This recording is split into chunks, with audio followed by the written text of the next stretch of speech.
As you listen to the next couple of speakers, I invite you to tune into your body and notice what sensations you experience. Where do you find support for what they say? Where do you find resistance? Listen. Unitarian Universalists have chosen the events of the Civil Rights Movement in the 1960s as foundational stories about our faith. And we lift up Unitarian Universalists Viola Liuzzo and the Reverend James Reeb as martyrs.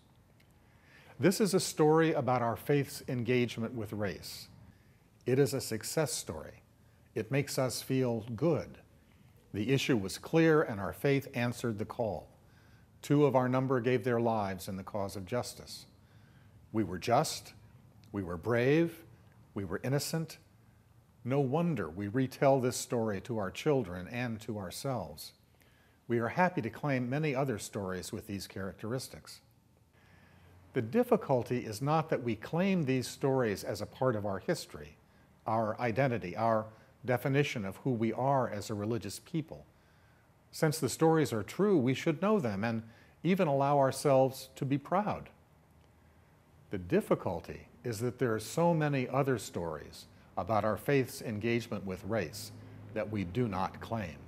I'm thinking here about Unitarian involvement and profit from the transatlantic slave trade, widespread Unitarian and Universalist opposition to the abolition of slavery, the flight of UUs beginning in the 1950s to segregated suburbs, often legally segregated, which led to the closing of many center city churches, the all too frequent rejection of candidates of color during the ministerial search process in our congregations, and the difficulties ministers of color have faced in building successful parish settlements.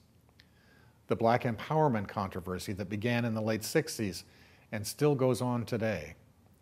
I urge you to read my essay on the topic In a People So Bold to learn that complex and torturous story. But you can see why we don't like these stories. They are stories of conflict and failure, not success. Often people within our movement saw each other as enemies. The question of who stood on the side of justice was a matter of genuine disagreement. These stories do not make us feel good, and we don't want to revisit them.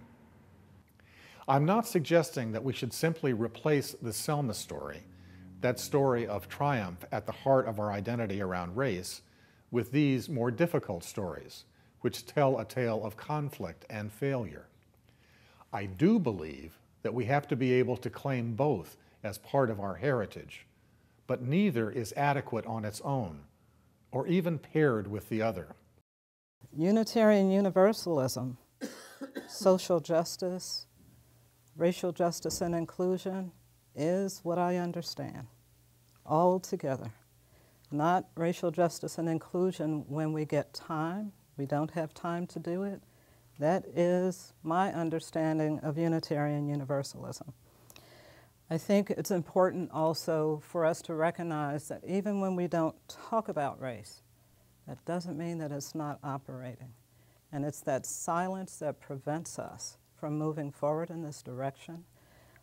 We can't deal with it, we can't undo it unless it's a conversation.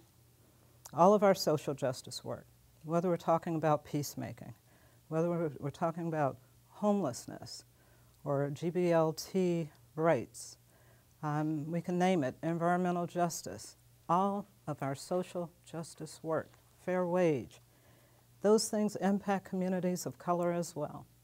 And when we eliminate that from our social justice conversation as well as our community and theological conversations, I think we have a flaw in our social justice work. Now what I want to do is to make this not just bad news. This is not a criticism. I want us to be able to think in terms of, there's an old paradigm of dominant culture where people who have marginalized identities have marginalized identities, and that's included in the paradigm. So it doesn't have to shift. And we do quite well in the old paradigm. So this is not a criticism. We challenge a lot of things in that old paradigm. that I think keep us feeling really good about our social justice work and about our theological identity and who we are. So in the old paradigm, we're wonderful. There's another paradigm that we've been talking about. It's been our paradigm for a long time. In the old paradigm, we are in the margins often.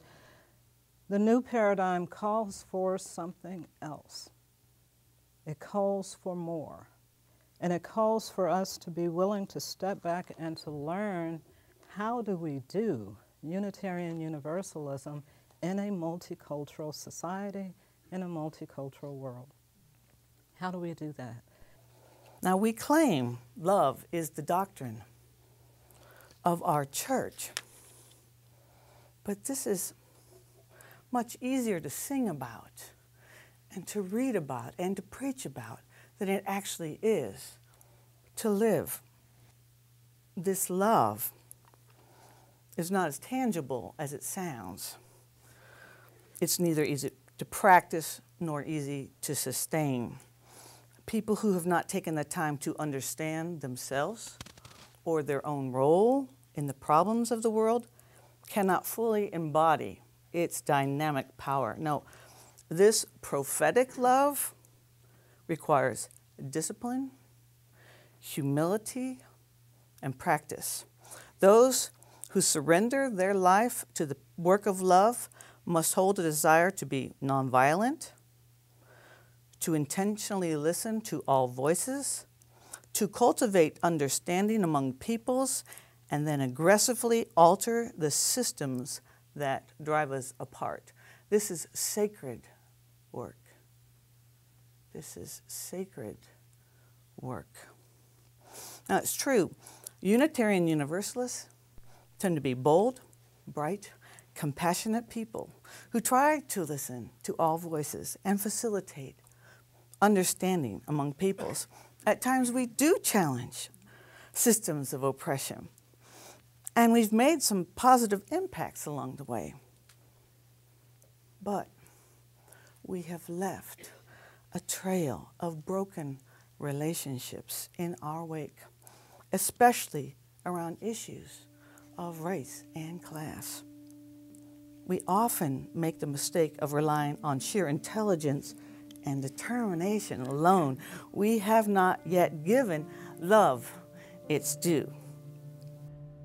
Kate would insist that if we ground ourselves in universal love, we will find the strength to speak and act in many ways that we would not otherwise access.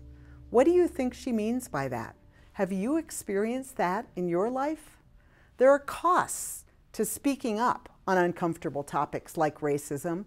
There are costs to remaining silent. How do we find support from one another in our areas of privilege so that we will dare to make the inevitable mistakes which we will make when we take risks? Where does the power of transformation live in your congregation most vividly?